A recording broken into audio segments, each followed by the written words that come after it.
Kalian percaya kalau ada tempat yang terlihat biasa, tapi menyimpan rahasia kelam yang bahkan tidak boleh disebutkan namanya? Sebuah kisah nyata yang dialami seseorang, dan sampai hari ini tidak ada yang berani mendekati tempat itu lagi.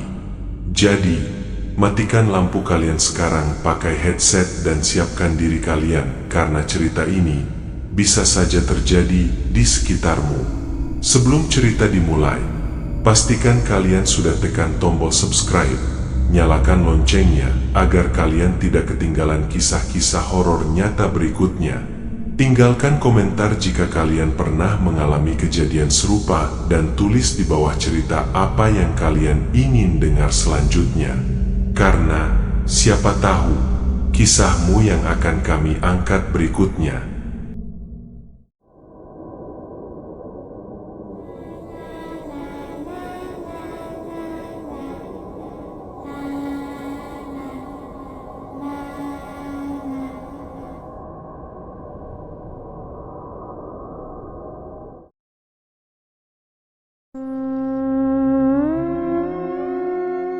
Kota Jakarta, tepatnya di sekitar kawasan Harmoni, yang dikenal sebagai wilayah tua penuh sejarah kolonial.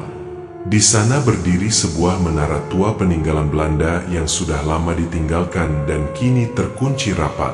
Cerita ini dituturkan oleh seorang pria bernama Andra, yang menemukan buku catatan tua di toko loak Pasar Senen.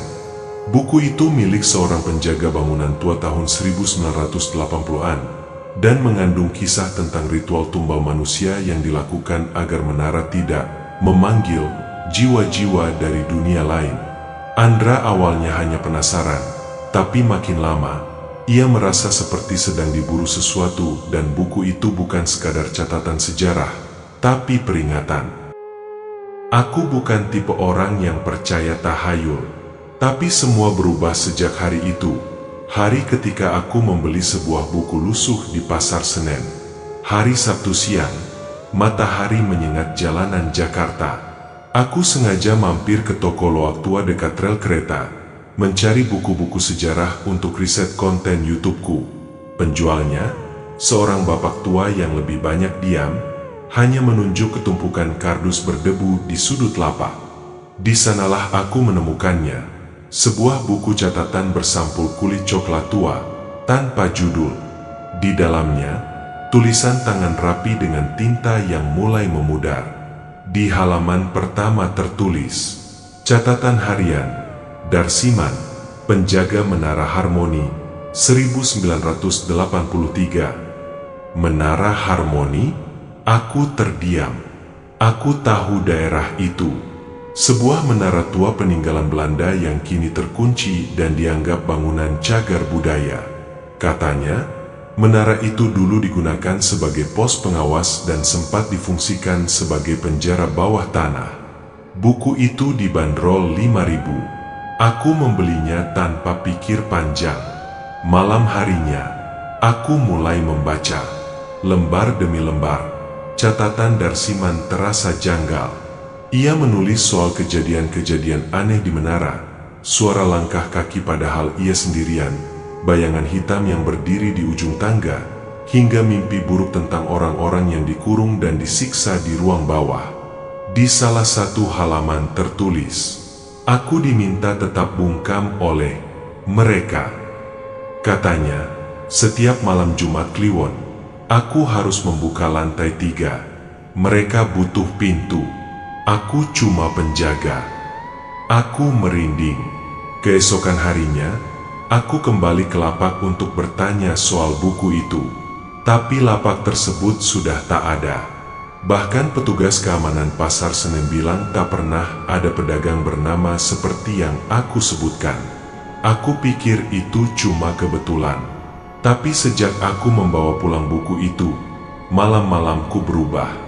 Jam 3 pagi, aku sering terbangun, bukan karena mimpi buruk, tapi karena suara ketukan dari dalam lemari bajuku. Awalnya aku anggap itu tikus. Sampai suatu malam, aku buka lemari itu dan mendapati tidak ada apa-apa, kecuali buku catatan itu, terbuka di halaman yang belum pernah kubaca. Yang menemukan buku ini akan menjadi penjaga berikutnya. Waktunya sudah dekat.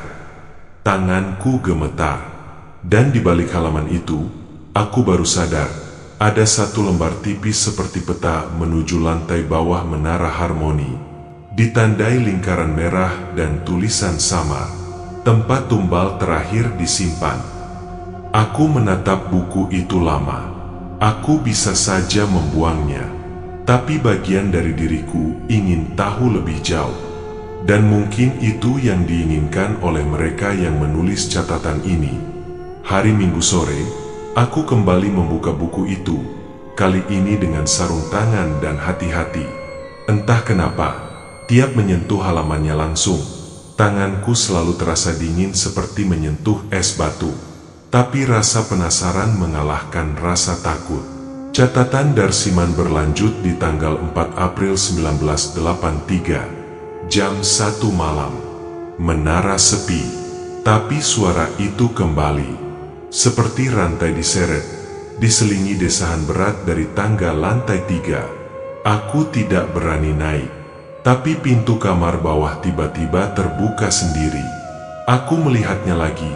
Dia berdiri di ujung lorong bawah tanah, menatapku dengan mata putih kosong. Lehernya sobek. Aku berhenti membaca. Menara Harmoni memang punya ruang bawah tanah yang konon dulu dipakai Belanda untuk menyimpan tahanan pribumi. Tapi yang membuatku semakin terguncang adalah foto kecil yang terselip di antara halaman itu.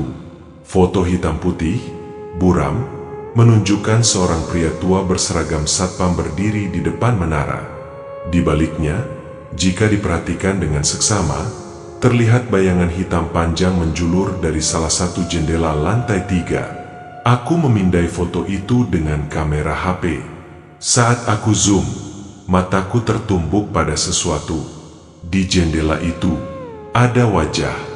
Wajah pucat dengan mulut robek dan dua bola mata kosong menatap lurus ke kamera. Aku segera menutup kamera. Jantungku berdegup kencang. Perasaan tak nyaman muncul, seperti ada yang mengawasi dari belakang. Aku menoleh. Kosong, tapi hawa ruangan terasa menebal. Aku lanjut membaca. Seseorang dari kantor balai kota datang sore tadi. Katanya bangunan ini akan direstorasi. Tapi saat ia naik ke lantai 3, dia menjerit dan kabur keluar. Katanya, ia melihat tangan menggantung dari langit-langit. Sejak itu, restorasi dibatalkan. Aku tahu, mereka tak akan biarkan menara ini dibuka. Karena jika dibuka, gerbang akan terbuka juga. Siapa mereka? Yang dimaksud Darsiman, arwah para tahanan, atau sesuatu yang lebih tua dari bangunan itu sendiri? Aku mencoba mencari nama Darsiman di internet. Tak ada data, tak ada arsip pegawai. Seolah orang itu tak pernah ada. Malamnya, aku terbangun oleh bunyi retakan dari plafon kamar. Saat aku mendongak, lem plafon seolah meleleh, dan dari celahnya menetes cairan hitam kental seperti darah beku. Lengket, anyir. Aku bangkit, menyalakan lampu. Tapi plafon itu bersih, tidak ada bekas apa-apa. Jam menunjukkan pukul 3. Lagi-lagi jam yang sama. Aku membuka kembali halaman terakhir yang kubaca, dan sesuatu membuatku tercekat. Halaman itu kini memiliki tambahan tulisan tangan, berbeda dari sebelumnya. Lebih baru, lebih kasar. Tulisannya, kamu harus datang ke menara sebelum mereka datang ke kamu. Tinta tulisan itu belum kering. Aku lempar buku itu ke pojok kamar dan mengunci diri di dalam selimut. Tapi malam itu, dari arah lemari, terdengar suara berbisik untuk pertama kalinya. Bukan bisikan biasa. Suaranya tua, serak, dan mengulang satu kalimat. Penjaga baru, penjaga baru, penjaga baru. Hari Senin, aku memutuskan untuk menaruh buku itu di dalam laci terkunci. Tapi, entah kenapa, pikiranku terus memutar isi catatan Darsiman. Wajah di foto itu, tulisan tangan baru yang belum sempat kering, dan bisikan di malam hari. Semuanya terasa nyata, terlalu nyata untuk dianggap mimpi. Aku bolos kerja hari itu, dan mulai menelusuri sejarah Menara Harmoni lebih dalam. Di sebuah forum sejarah lokal, aku menemukan unggahan seorang pengguna lama, akun anonim dengan nama Penjagal 1983. Ia menulis soal proyek yang gagal karena gangguan tak kasat mata di Menara Tua. Salah satu komentarnya menarik perhatianku. Tanggal 17 April 1983 dicoret dari semua catatan renovasi. Jangan tanya kenapa. Ada yang dikubur waktu itu secara harfiah. Aku langsung membuka kembali buku catatan Darsiman. Aku menelusuri tanggal demi tanggal, mencocokkan dengan kalender lawas yang kutemukan di internet. Dan benar, halaman untuk 17 April 1983 tidak ada.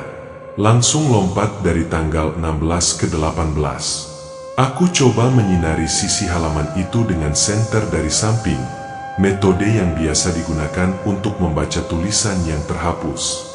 Dan samar-samar, muncul goresan bekas tinta. Mereka datang malam ini.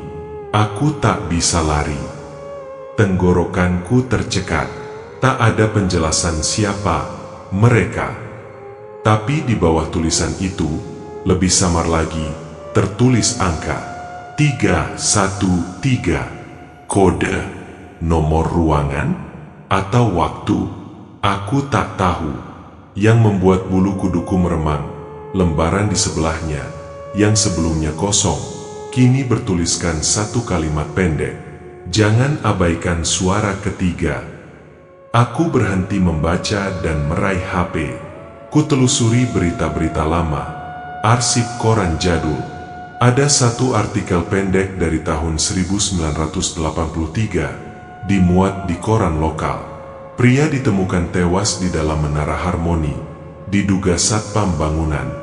Jenazah seorang pria ditemukan dalam kondisi membusuk di ruang bawah tanah Menara Tua di kawasan Harmoni. Tak ditemukan identitas, namun diduga korban adalah satpam bangunan yang tidak muncul selama beberapa minggu. Polisi menyatakan kematian karena serangan jantung. Namun warga setempat menyebut ada kejanggalan pada wajah korban yang seperti tersenyum. Aku menggulir layar, gemetar. Tersenyum? Saat membusuk, tiba-tiba terdengar suara ketukan dari arah pintu depan. Sekali, aku melirik jam dinding, pukul 2.57. Detik berlalu, sunyi, lalu ketukan kedua, lebih keras. Aku bangkit, menahan napas, perlahan berjalan ke arah pintu. Tapi sebelum aku sampai, dor, dor, dor. Ketukan ketiga menghantam keras. Tapi anehnya, ketika aku membuka pintu, tidak ada siapa-siapa. Aku berdiri di ambang pintu, tubuh gemetar. Jalanan kosong. Udara terasa lebih dingin dari biasanya.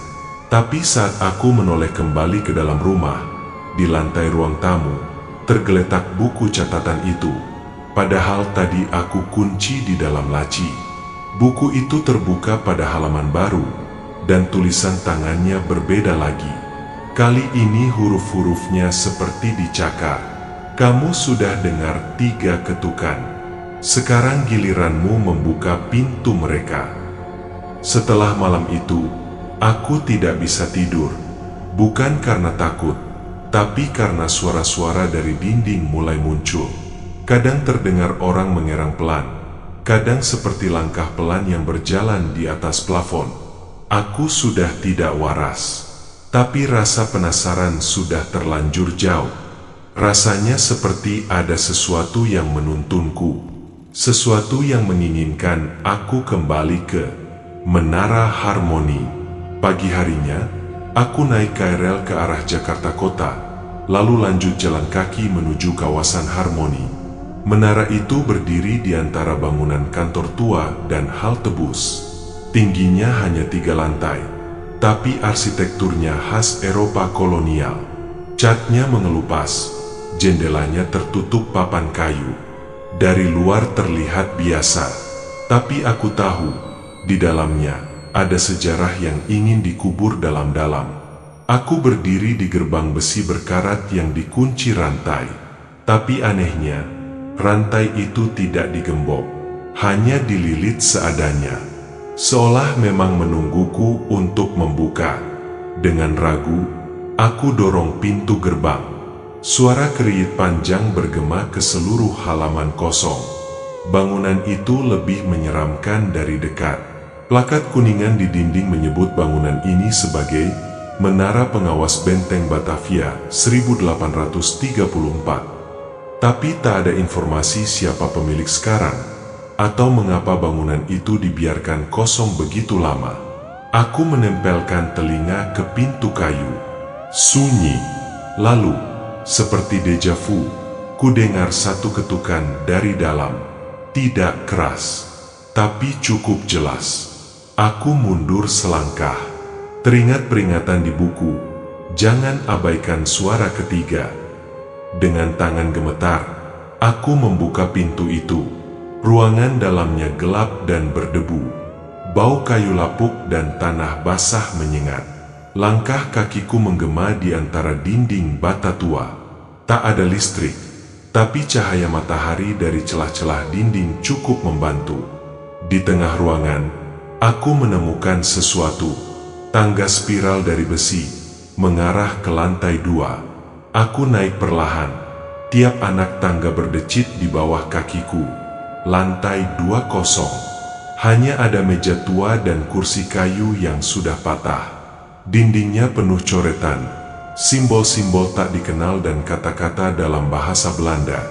Aku tak mengerti apa artinya, tapi ada satu tulisan besar dengan cat merah di dinding belakang. Zielen sich niet frei. Jiwa-jiwa belum bebas. Di bawahnya, ada bekas bercak gelap yang seperti darah tua mengering. Aku menatapnya lama, lalu menyadari, lantai di bawah bercak itu terdengar kopong. Aku berlutut dan mengetupnya. Bunyi kosong. Kubuka catatan yang kubawa. Di peta halaman terakhir, memang ada jalur rahasia di lantai 2, menuju ruang bawah tanah yang tak terlihat dari luar. Dengan bantuan linggis yang kutemukan di sudut ruangan, aku cungkil lantai kayu itu. Butuh waktu, tapi akhirnya terbuka. Sebuah lubang gelap menganga, dengan tangga kayu tua menurun ke bawah. Angin dingin naik dari bawah. Bersamanya bau amis. Saat aku hendak turun, HP-ku tiba-tiba bergetar. Satu pesan masuk. Tidak ada nama pengirim, hanya nomor acak. Pesannya hanya satu kalimat. Kamu masuk, kamu tidak keluar. Aku terpaku, tanganku gemetar. Tapi aku tahu, aku sudah terlalu jauh. Tangga kayu itu menantiku. Dan di bawah sana, mungkin ada jawaban. Atau mungkin, mereka. Tangga menuju ruang bawah tanah sempit dan tua. Setiap anak tangganya berderit seolah akan patah kapan saja. Cahaya dari atas nyaris tak menjangkau ke dasar. Aku menyalakan senter HP. Cahayanya gemetar, seperti jiwaku saat itu. Begitu kakiku menginjak lantai bawah tanah, suhu langsung berubah. Udara menjadi lembab dan pengap. Lorong sempit membentang ke depan. Temboknya dari batu bata kasar yang sebagian tertutup jamur dan kerak hitam. Aku menyusuri lorong itu, menahan napas saat bau anyir menusuk hidung. Di ujung lorong, ada sebuah pintu besi dengan lubang kecil di tengahnya.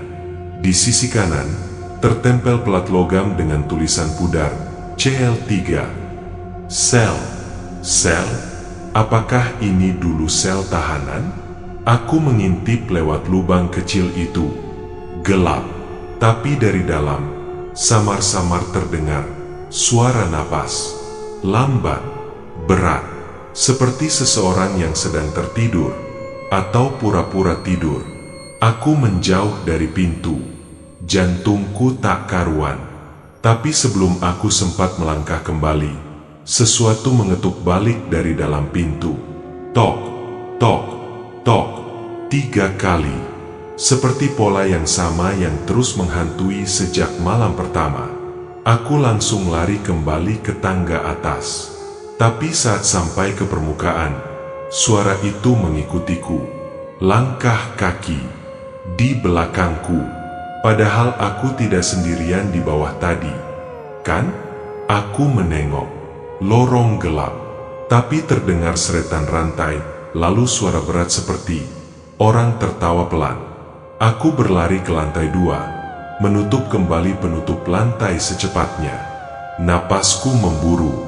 Tapi saat aku menoleh ke tangga menuju lantai 3, aku melihatnya. Bayangan tinggi, berdiri di puncak tangga, tak bergerak. Aku menyorotkan senter, tapi tidak ada siapa-siapa. Tiba-tiba senter HP mati. Gelap, hening, lalu kerara tangga lantai 3 mengeluarkan suara, seolah ada yang berjalan turun, perlahan, langkah demi langkah.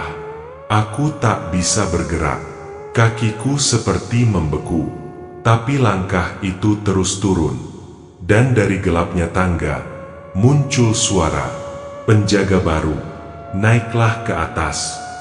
Suaranya berat, serak, tua. Tapi bukan suara manusia biasa, seperti berasal dari sesuatu yang tak punya paru-paru. Dengan sisa keberanian, aku naik ke lantai 3. Ruangan paling atas itu kosong. Hanya ada jendela tua yang menghadap ke kota, meja besi kecil yang penuh karat, dan satu kursi roda tua di tengah ruangan. Kursi itu perlahan berputar sendiri menghadapku. Di dinding belakangnya, ada tulisan baru, dibuat dengan goresan tajam. 1 jiwa belum cukup. Lalu aku mendengar sesuatu dari atas langit-langit, seperti rantai digeser, dan setetes cairan menetes dari atap, jatuh ke pipiku. Aku usap, lengket, merah, darah. Aku melihat ke atas, dan kulihat tangan tergantung dari celah plafon. Pucat, membiru, jemarinya bergerak. Aku kabur turun, napas nyaris putus. Tapi saat tiba di lantai dasar, pintu keluar tertutup sendiri dan mengunci. Dan suara dari lantai 3 kembali terdengar. Kamu sudah masuk, kamu milik kami. Aku terduduk di lantai menara, napas berat seperti habis berlari seumur hidup. Pintu utama tertutup rapat. Kuncinya hilang entah kemana. Jendela-jendela dipaku, udara makin tipis. Rasanya seperti aku terkubur hidup-hidup di bangunan yang ingin dikubur oleh sejarah.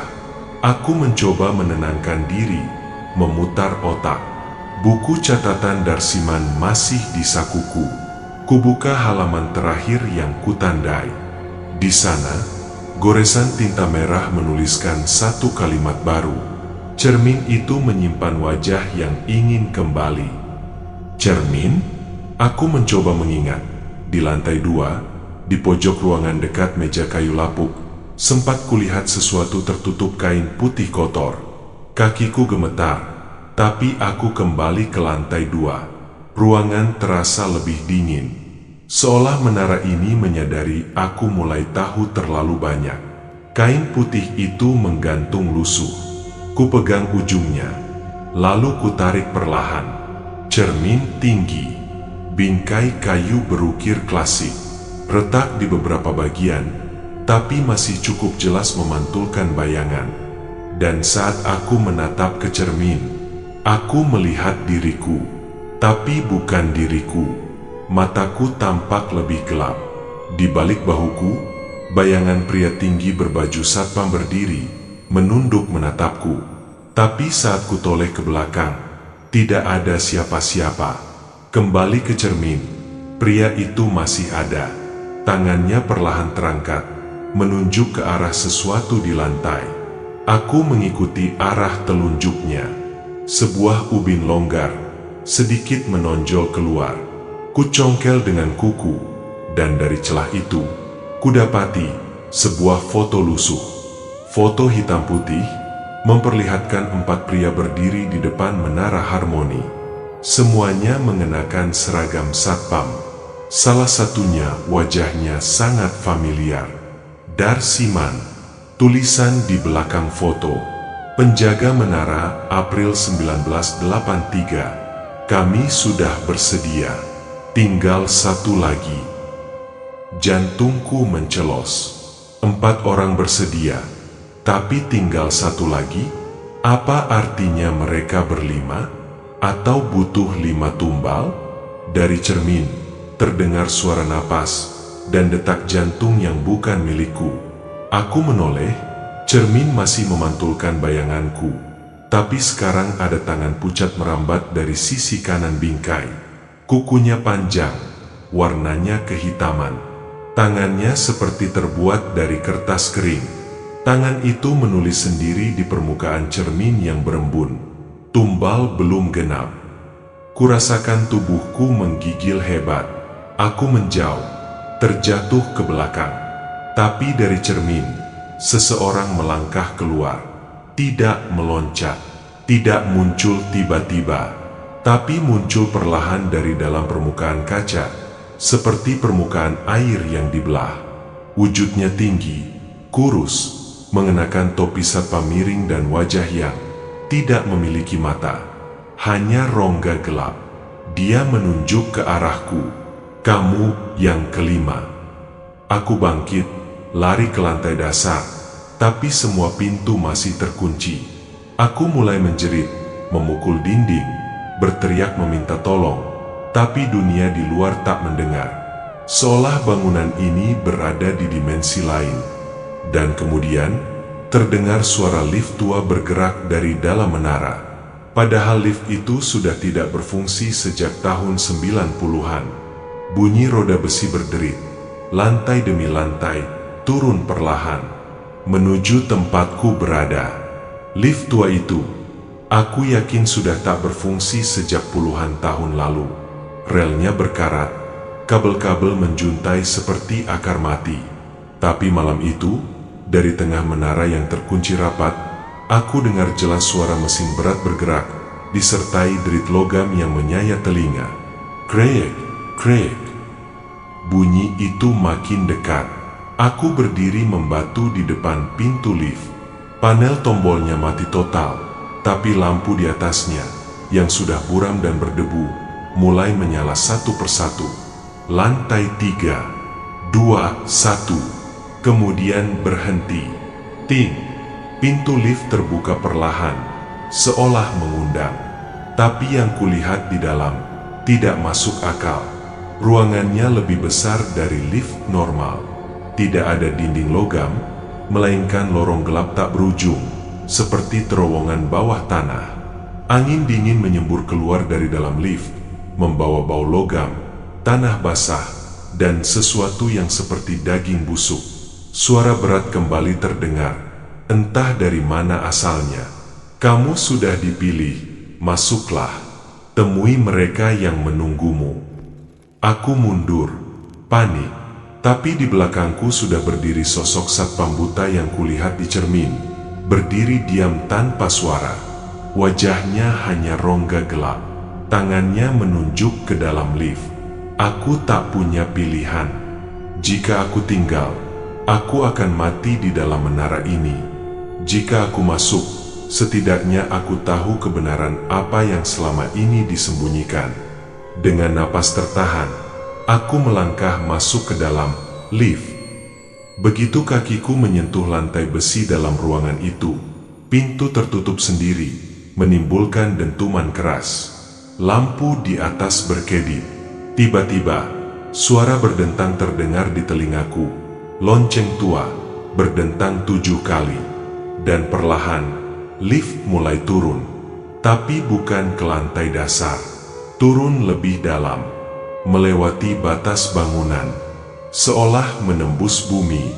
Seolah aku ditarik ke lapisan lain dari Jakarta, lapisan yang tak pernah masuk dalam peta kota. Dinding lift berubah, kayu tua dan ukiran kuno menggantikan logam.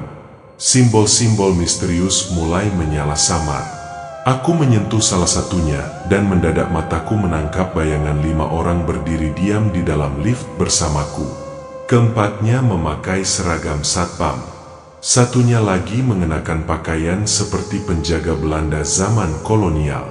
Wajah mereka hancur, luka menganga, bola mata tak ada, tapi mulut mereka tersenyum lebar. Senyum yang terlalu besar untuk wajah manusia. Salah satu dari mereka membisikkan sesuatu di telingaku. Di bawah, kamu akan melihat wajahmu yang sebenarnya. Ting! Lift berhenti. Pintu terbuka. Yang kulihat bukan lagi bagian dari Jakarta, tapi lorong batu yang membentang panjang, diterangi obor-obor tua yang berkedip-kedip. Dan di ujung lorong ada cermin raksasa, lebih tinggi dari langit-langit lorong itu sendiri. Tapi bukan cermin biasa. Permukaannya seperti air hitam, beriak perlahan. Dari dalam cermin itu, muncul satu tangan kurus, menarikku perlahan. Aku tak bisa menolak. Kakiku berjalan sendiri. Tubuhku digerakkan oleh sesuatu yang lebih kuat dari logika. Dan sebelum aku benar-benar menyentuh permukaan air hitam itu, terdengar suara dari belakang. Kalau kau masuk, yang keluar bukan lagi kamu. Aku menoleh. Darsiman berdiri di sana. Wajahnya tua, tapi matanya tajam. Keluar dari sini. Mereka hanya butuh satu lagi untuk bebas. Tapi, mungkin sudah terlambat. Cermin hitam itu seperti lautan gelap. Begitu jariku menyentuh permukaannya, tubuhku tertarik kuat ke dalam. Seolah tak ada gravitasi, aku tenggelam, jatuh, lalu tersadar di tempat yang tak pernah terbayangkan. Aku berada di ruangan putih kosong. Tak ada dinding, tak ada langit, hanya putih. Di tengahnya, diriku sendiri, duduk menatapku. Bukan bayanganku, tapi aku, dengan mata kosong dan kulit lebih pucat. Aku adalah kamu, jika kamu memilih bertahan di sini, katanya. Tiba-tiba, ruang putih berubah jadi lorong-lorong sempit, penuh cermin di kiri kanan. Setiap cermin memantulkan wajahku dalam bentuk berbeda. Satu menangis, satu tertawa histeris, satu berdarah-darah, dan satu tanpa wajah. Dari belakang, suara langkah kaki mendekat cepat. Mereka tahu kamu di sini. Jangan biarkan mereka menangkap jiwamu. Itu suara Darsiman. Aku berlari, menabrak satu cermin. Kacanya pecah, dan dari dalamnya keluar sosok wanita berbaju perawat zaman Belanda, menggenggam pisau bedah. Ia menjerit dan menerjang. Aku menghindar, berlari melewati lorong demi lorong, sampai akhirnya kulihat cermin besar retak, berbeda dari yang lain. Di balik retakan itu, kulihat lorong menara tua. Jalan keluar, aku menghantamkan tubuhku ke cermin retak itu sekuat tenaga. Keras. Aku terlempar kembali ke lorong batu bawah tanah, tepat di depan Darsiman. Kamu belum terlambat, katanya. Tapi mereka tahu kamu sudah pecah. Jiwa kamu tak lagi utuh. Kami berlari melewati lorong gelap. Dindingnya kini penuh dengan nama-nama yang tertulis dengan darah dari tahun 1800-an hingga kini. Nama-nama yang disumpahi, tumbal yang sudah diberi untuk menjaga kekuatan menara. Darsiman menjelaskan, Menara Harmoni dulu dibangun di atas bekas kuil pemujaan kuno. Saat Belanda membuat pos penjagaan di sana, terjadi banyak kematian.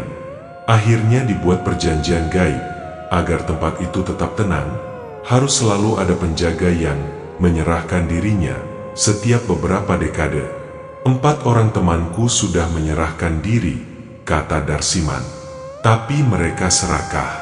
Mereka ingin kekal, ingin berkuasa. Akibatnya, kutukan tetap hidup, dan kamu jadi sasaran mereka yang terakhir. Kami berhenti di sebuah ruangan bundar. Di tengahnya, segel tanah liat tua mengikat sebuah kotak besi hitam. Di dalam kotak ini, ujar Darsiman, ada perjanjian terakhir. Jika dibuka oleh orang yang salah, kekuatan mereka akan bangkit. Tapi jika dihancurkan, semua yang terikat akan binasa, termasuk aku. Aku menatap Darsiman. Jadi kamu? Iya, aku bukan manusia utuh lagi. Jiwaku sudah separuh milik mereka, tapi aku masih bisa menebusnya kalau kamu membantu. Tiba-tiba, lorong bergetar. Dari dinding-dinding muncul bayangan besar. Suara jeritan, tangis anak kecil, suara gong tua dan tawa para penjaga lama. Mereka datang. Aku tak punya banyak waktu. Darsiman berikan padaku palu besi kecil. Hancurkan kotaknya. Jangan ragu. Mereka makin dekat. Aku mengangkat palu, bergetar. Dalam kotak itu, aku merasa ada suara yang merayuku. Jika kamu biarkan, kamu akan punya kekuatan. Kamu akan dijaga. Kamu akan jadi pemilik menara. Tanganku goyah, tapi aku ingat wajah-wajah dalam cermin. Aku ingat jeritan itu. Dengan satu teriakan, aku ayunkan palu. Brara. Kotak pecah. Cahaya merah menyala membutakan, dan jeritan menggelegar dari semua arah. Aku terbangun di pinggir jalan. Nafasku sesak, tubuhku penuh debu dan luka. Di seberangku, tempat menara harmoni berdiri, sudah rata dengan tanah. Yang tersisa hanya tanah kosong yang dipagari garis polisi. Tidak ada tanda-tanda reruntuhan. Tidak ada satupun bukti bahwa menara pernah berdiri di sana. Seorang polisi datang menghampiriku. Mas, kamu dari mana? Sejak tadi warga lapor lihat kamu pingsan di sini. Udah 2 hari kamu gak gerak. 2 hari? Aku tak tahu harus menjelaskan apa. Tapi saat kulihat ke telapak tanganku, ada luka bentuk segel tanah liat yang masih membekas samar. Dan saat malam tiba, dari kejauhan, di langit Jakarta, aku lihat kilatan cahaya aneh. Seperti bayangan menara, berdiri sesaat, lalu menghilang lagi. Darsiman? Penjaga lainnya? Aku tak tahu.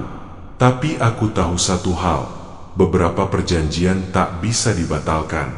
Hanya ditunda. Dan saat itu tiba, tumbal baru akan dicari lagi.